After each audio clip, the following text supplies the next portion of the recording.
साँच्ची भनेको के मलाई कहिलेकाहीँ आफ्नो असाध्यै माया लाग्छ।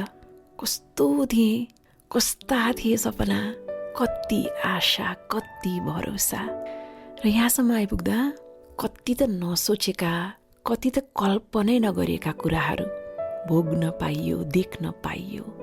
कति पटक त विचलित भएँ, कति पटक त रोएँ, कहिले आदेशले आँसु झर्यो, कहिले कसैको ढाडस पाएर खुसीले आँसु निस्कियो, विश्वास तोडियो, भरोसा भाँचियो। तर सोच्दै नसोचेको ठाउँबाट सहारा र साथ पनि त पाइयो। जे होस्, ए जिन्दगी सधैँ कृतज्ञ छु। कमजोर पाइलामा कहालिँदै कुना पसेको रात पनि याद छ। हार मान्ने छैन भनेर आफैले मन बाँधेर कदम अघि चालेको नि याद छ। र अहिले साँच्ची आफैले आफैलाई धाप मार्न मन लाग्छ, स्याबास भन्न मन लाग्छ। तर सकिएका छैनन् समस्याहरू, आइरहनेछन् चुनौतीहरू। कहिलेकाहीँ मन दुख्छ है, कहिलेकाहीँ कस्तो थकै लाग्छ है।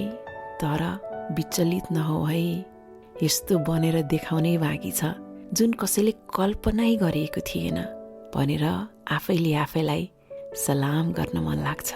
र त्यतिखेर साँच्ची भनेको मलाई आफ्नो असाध्यै माया लाग्छ।